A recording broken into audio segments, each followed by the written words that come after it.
एक ऐसा दरिंदा राजा जिसके सामने अगर किसी ने ना कह दी तो उसकी जिंदगी नरक बन जाती थी। उसने एक पुजारिन को कैद कर लिया, बस इसलिए कि उस पुजारिन ने उसके साथ विवाह करने से इनकार कर दिया था। अब सवाल ये है कि क्या वह बेचारी पुजारिन खुद को इस दरिंदे के चंगुल से बचा पाएगी या फिर उस पापी राजा की हवस की आग में भस्म हो जाएगी। कहानी का आरंभ कर्नाटक के सुदूर उत्तरी हिस्से से होता है। वहाँ घने चंदन के वनों के बीच लकम्मा देवी का एक प्राचीन मंदिर था। कहते हैं वे वन इतने घने थे कि सूरज की किरणें भी जमीन तक पहुँचने से पहले ही थक कर लौट जाती थीं। उसी मंदिर में एक अंधा पुजारी रहा करता था। आंखों से भले ही अंधा था, पर बाकी इंद्रियां इतनी सजग थीं कि उसे किसी भी काम में कोई कठिनाई नहीं होती थी। वह हर दिन भक्ति भाव से लकम्मा देवी की पूजा करता और मंदिर का रख रखाव करता। वह मंदिर भले सुनसान जंगल में था, पर उसी रास्ते से व्यापारी लोग आया जाया करते थे। कभी कोई व्यापारी उधर ठहरता तो उस पुजारी के लिए भोजन पानी की व्यवस्था कर जाते। उसी से पुजारी का गुजारा चलता था।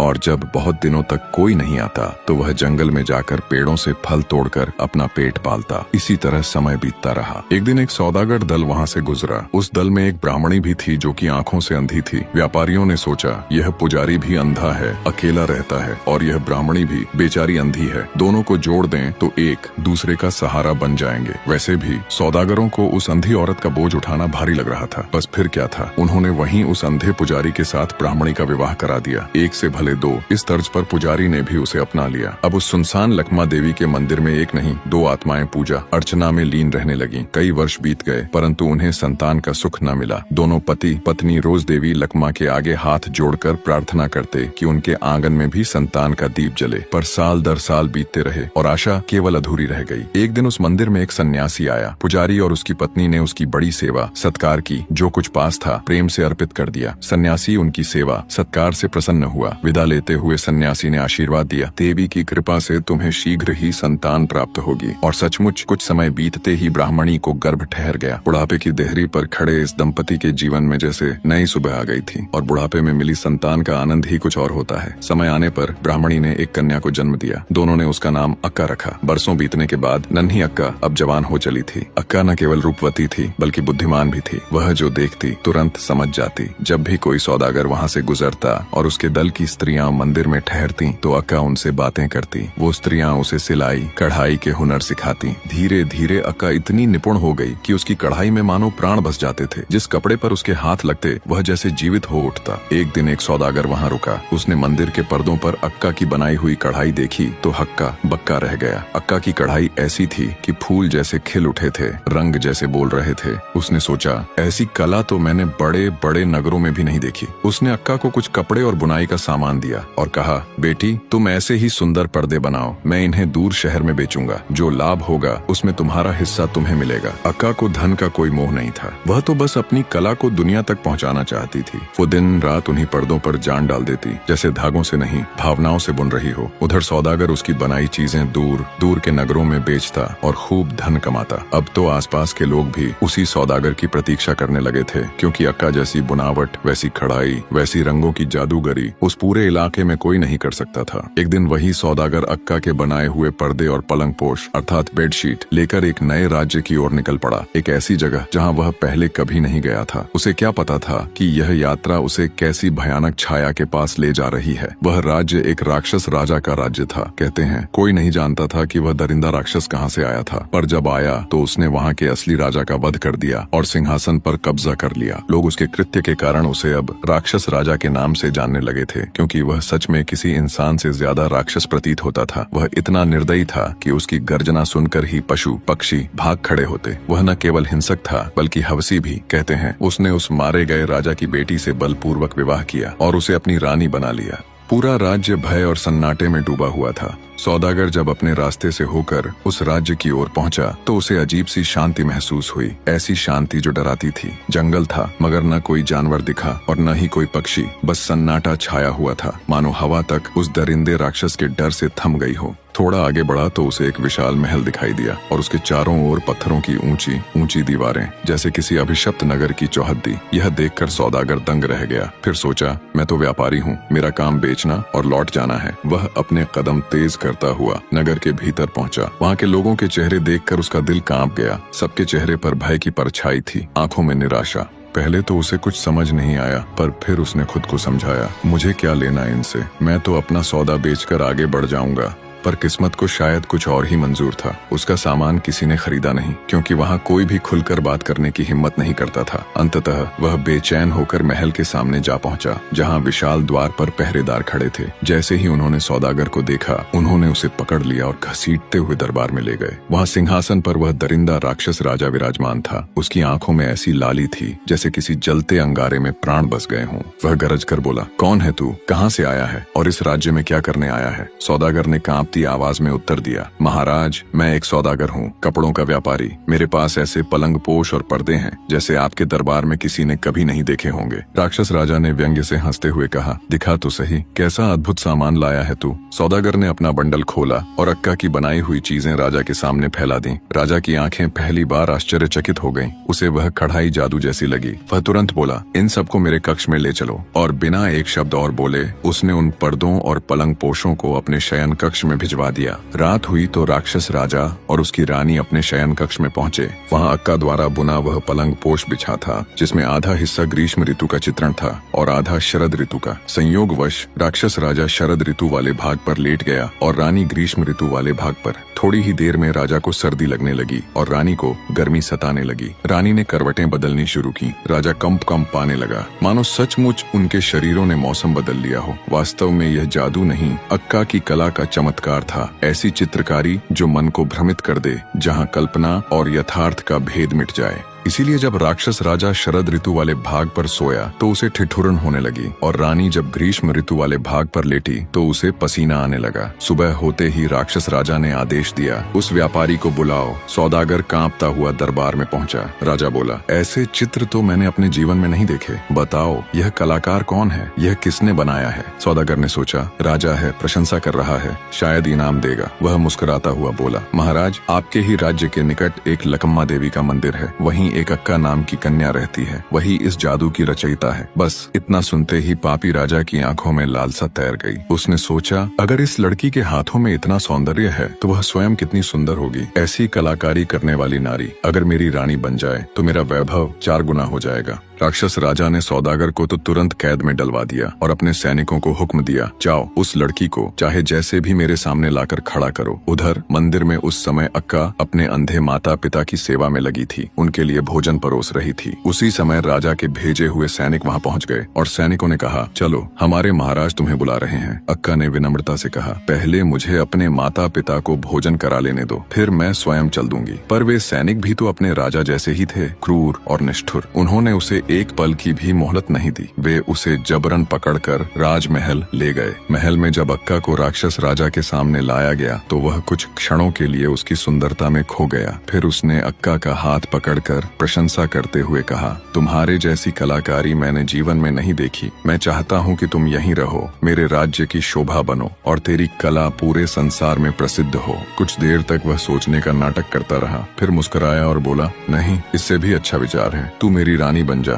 फिर न तुझे चिंता रहेगी न तंगी, तू मेरे साथ रहेगी और तेरी कला अमर हो जाएगी। अक्का समझ चुकी थी यह कोई प्रस्ताव नहीं बल्कि एक दरिंदे की चाहत थी। कलाकार दूसरों के मन को पढ़ लेता है और अक्का ने उसके भीतर वासना को पहचान लिया था। उसने अपना हाथ झटकते हुए कहा, मैं तुमसे विवाह नहीं करूंगी, न मुझे धन चाहिए न वैभव, मुझे बस मेरे माता पिता के पास जाने दो। इतना सुनते ही राक्षस राजा जोर से ठाका मारकर हंस पड़ा और बोला, इतनी आसानी से नहीं जाने दूंगा, मैं जो चाहता हूँ उसे लेकर ही रहता हूँ। अगर तू मेरी बात नहीं मानेगी तो तुम्हें कैद खाने में डाल दूंगा। इतना सुनते ही अक्का के आंसू बह निकले। वह गिड़गिड़ाते हुए बोली, मेरे माता पिता अंधे हैं, वे मेरा इंतजार कर रहे होंगे, तुम पाप कर रहे हो, हम लकम्मा देवी के पुजारी हैं, देवी तुम्हें श्राप देंगी। यह सुनकर राक्षस राजा ठहाका मारकर हंसते हुए बोला, मैं किसी देवी को नहीं मानता, ना कोई देव ना कोई शक्ति, मुझसे बड़ा यहाँ कोई नहीं। तूने अगर मेरी बात नहीं मानी तो तेरे भाग्य की डोर अब मेरे हाथों में है। इतना कहकर उस दरिंदे ने इशारा किया और अक्का को कैद खाने में डाल दिया गया। कई दिन तक वह रोती रही, देवी का नाम जपती रही। फिर एक दिन राक्षस राजा अपनी नकली दयालुता दिखाने के लिए एक नया छल रचा। वह कैद खाने में आया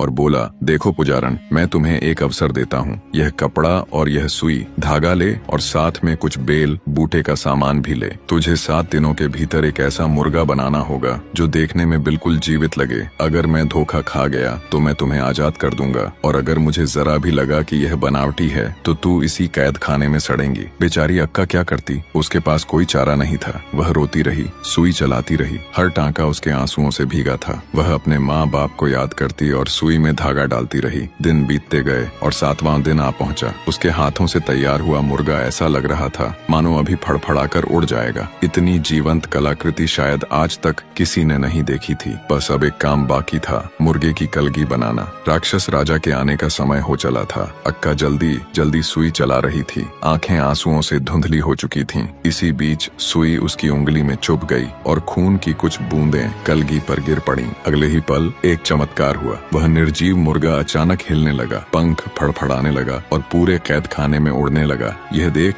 अक्का आश्चर्यचकित रह गई। वह समझ गई यह देवी लक्मा का आशीर्वाद है। तभी राक्षस राजा वहां पहुंचा और व्यंग्य करते हुए बोला, पुजारिन, कहाँ है वो मुर्गे का पुतला? अक्का ने सिसकते हुए मुर्गे की ओर इशारा किया। राजा ने देखा तो सचमुच एक मुर्गा वहां पंख फड़फड़ा रहा था। वह दंग रह गया। उसे पूरा यकीन था कि उसके राज्य में उसकी अनुमति के बिना कोई चींटी भी नहीं हिल सकती। तो यह मुर्गा आया कहाँ से? मन ही मन वह जान गया कि यह चमत्कार पुजारिन की कला का है। पर अगर वह मान लेता कि अक्का ने यह कर दिखाया है तो उसे मुक्त करना पड़ता और साथ ही अक्का से उसका विवाह न होता। पर उसका क्रूर अहंकार यह कैसे बर्दाश्त करता? वह गरजते हुए बोला, झूठ मत बोल पुजारिन, यह मुर्गा तेरी कलाकारी नहीं। इसे तो मैंने पहले भी इस कैद खाने के पास घूमते देखा है। यह बाहर से उड़कर आया होगा। बेचारी अक्का फफक पड़ी। उसने कांपती आवाज में कहा, महाराज, मैं देवी लकम्मा की पुजारिन हूँ। मैं झूठ नहीं बोलती। मेरी उंगली में सुई चुभ गई थी, उससे गिरी कुछ रक्त की बूंदें इस पर पड़ गईं और उन्हीं बूंदों से इसमें प्राण आ गए। पर राक्षस राजा कहाँ मानने वाला था। उसने मुस्कुराकर कहा, बस तेरी बातें अब मेरे कानों को चुभने लगी हैं। फिर भी मैं तुझ पर दया दिखाता हूँ। मैं तुझे तेरे माता पिता के पास भेज दूंगा, पर तुझे 7 दिनों के भीतर एक मोर बनाना होगा जो जीवित न हो पर देखने वाला भ्रम में पड़ जाए। अगर मैं उस मोर को देखकर धोखा खा गया तो तुझे मुक्त कर दूंगा, पर अगर मुझे जरा भी लगा कि वह पुतला है तो मैं निश्चित तौर पर तुमसे विवाह कर लूंगा, अन्यथा तेरे माता पिता समेत तुझे मरवा डालूंगा। अक्का के पास कोई चारा भी नहीं था। वह आखिर क्या कर सकती थी? राजा ने सैनिकों को आदेश दिया और उसके सैनिक अक्का को पकड़कर वापस लक्मा देवी के मंदिर ले आए। मंदिर के चारों ओर सशस्त्र पहरेदार बैठा दिए गए। जब उसके अंधे माता पिता ने अपनी बेटी की आवाज सुनी तो दोनों के हाथ कांपने लगे। उन्होंने अक्का को गले से लगा लिया और बोले,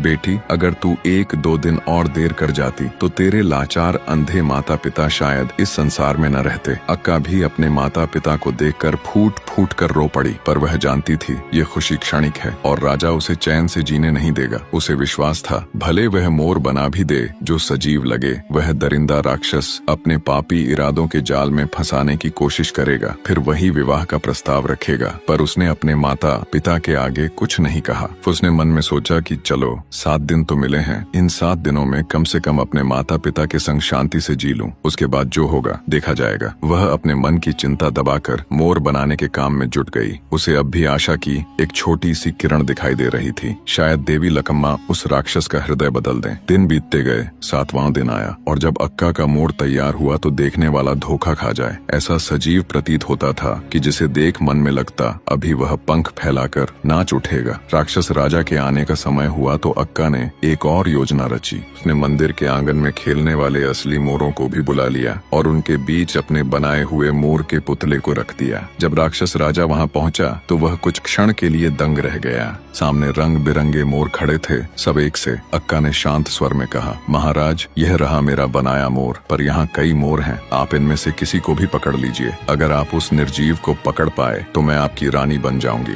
राक्षस राजा की आंखें चौंधिया गईं। उसे बिल्कुल अंदाजा नहीं लग पा रहा था कि इनमें निर्जीव सजीव कौन है। उसे लगा अगर गलती से किसी सजीव को पकड़ लूं तो सबके सामने मेरी हंसी उड़ जाएगी, राजा होकर भी पहचान न पाया, लोग यही कहेंगे। कुछ पल सोचने के बाद उसकी वही पुरानी क्रूर बुद्धि फिर एक दांव खेल गई। उसने अपने सैनिकों को आदेश दिया, सभी मोरों को पकड़ो। सैनिकों ने जैसे ही मोरों को पकड़ने का प्रयास किया वैसे ही असली मोर फड़फड़ाते हुए उड़ गए और केवल अक्का का बनाया मोर स्थिर खड़ा रह गया। राक्षस राजा ठहाका लगाता हुआ बोला, देखा पुजारिन, मैंने तेरे बनाए मोर को पकड़ लिया, अब तू मेरी शर्त हार गई। अक्का के भीतर का संसार टूट गया। वह जानती थी यह छल है कि राजा ने जालसाजी की है, पर उसकी स्थिति ऐसी थी कि विरोध करना अपने और अपने माता पिता के प्राणों को संकट में डालना था। पर हिम्मत जुटाकर बोली, महाराज, विवाह इतना सरल नहीं होता। आप राजा हैं, आपका विवाह होगा तो राजसी रीति से ही होना चाहिए। एक दिन का समय दीजिए, आप अपने महल को सजाइए और मुनादी कराइए कि कल हमारा विवाह होगा, तब मैं स्वयं वहाँ आकर आपके संग विवाह करूंगी। राजा उसकी बात सुनकर आत्ममुग्ध हो उठा। उसे लगा कि आखिर पुजारिन झुक ही गई। वह मुस्कुराया और बोला,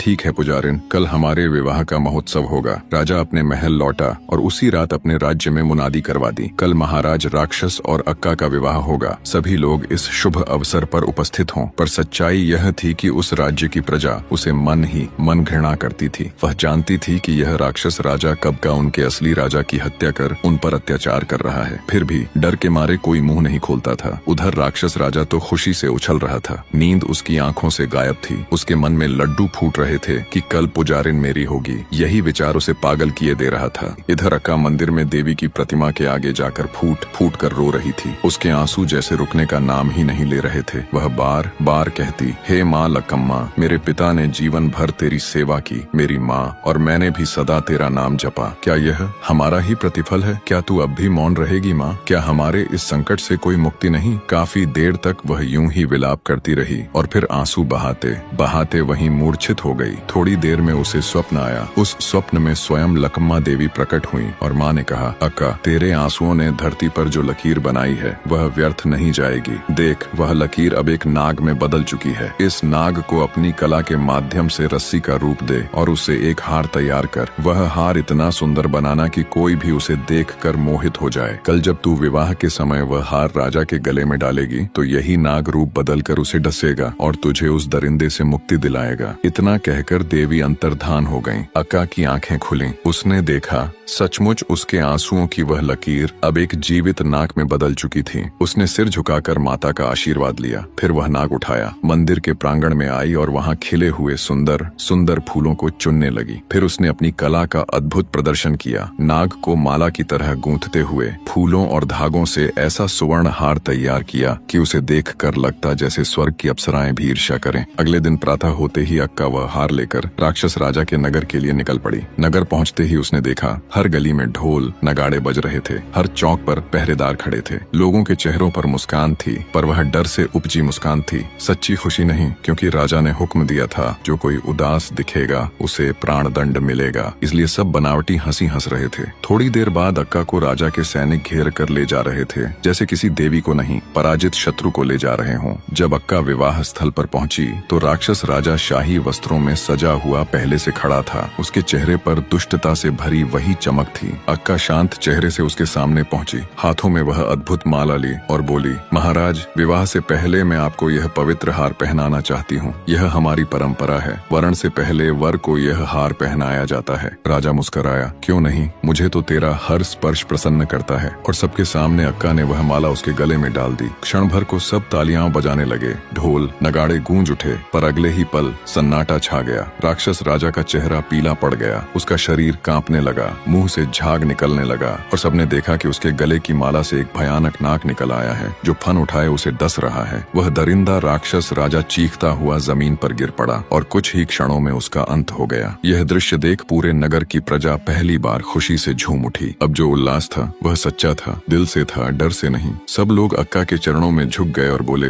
देवी, आपने हमें इस राक्षस के अत्याचार से मुक्त किया। हम चाहते हैं कि आप ही इस राज्य की महारानी बने। पर अक्का ने कहा, मैं देवी की पुजारिन हूँ, मुझे राजपाट नहीं भक्ति चाहिए। उसने राक्षस राजा की रानी, जो असल में पुराने राजा की पुत्री थी, उसे गद्दी सौंप दी, क्योंकि वही उस राज्य की सच्ची उत्तराधिकारी थी। इसके बाद अक्का अपने माता पिता के पास वापस लकम्मा देवी के मंदिर लौटी। वहाँ उसने देवी का आभार जताया और फिर से लकम्मा देवी और अपने माता पिता की सेवा में लीन हो गई। निष्कर्ष, अक्का की यह कहानी सिखाती है कि जब साहस, भक्ति और मन की पवित्रता एक साथ हो तो अन्याय कितना भी बलवान क्यों न हो टिक नहीं सकता। वह राक्षस राजा जिसने पहले सच्चे राजा की हत्या कर सत्ता हथियाई और फिर एक पवित्र पुजारिन पर वासना भरी दृष्टि डाली, वहीं से उसके पतन की शुरुआत हुई। अक्का ने बिना हथियार उठाए केवल अपने साहस, विश्वास और भक्ति से उस दरिंदे का अंत किया, और जब सत्ता का सिंहासन उसे आमंत्रित कर रहा था तब उसने उसे ठुकरा कर फिर से भक्ति और अपने अंधे माता पिता की सेवा का मार्ग चुना, क्योंकि अक्का जानती थी साधारण जीवन में ही सच्चा आनंद और शांति छिपी होती है। सीख, अहंकार, वासना और क्रूरता तीनों का अंत निश्चित है। अक्का ने सिद्ध किया कि जब कोई स्त्री अपनी मर्यादा की रक्षा के लिए खड़ी होती है तो स्वयं ईश्वर उसकी शक्ति बनकर अधर्म का संहार करते हैं। आज भी समाज में ऐसे कई दरिंदे हैं जो स्त्री को सम्मान नहीं बल्कि वस्तु समझने की भूल करते हैं। उन्हें यह समझना चाहिए कि स्त्री किसी की वस्तु नहीं बल्कि जीवन देने वाली शक्ति है। प्रेम, करुणा और दृढ़ता का स्वरूप जो उसकी गरिमा को ठेस पहुंचाता है वह अपने ही विनाश का कारण बनता है, और जो समाज स्त्री का सम्मान करता है वही वास्तव में सभ्य, सुरक्षित और समृद्ध कहलाता है। क्या आप मानते हैं कि सच्ची शक्ति किसी की देह में नहीं, उसके मन और संस्कार में होती है? कमेंट में अपना विचार जरूर लिखिए। अगर इस कहानी ने आपको भी अन्याय के खिलाफ खड़े होने की हिम्मत दी हो तो इसे लाइक और शेयर करें, क्योंकि अगली कहानी में भी छिपा होगा एक नया सबक, एक नई प्रेरणा।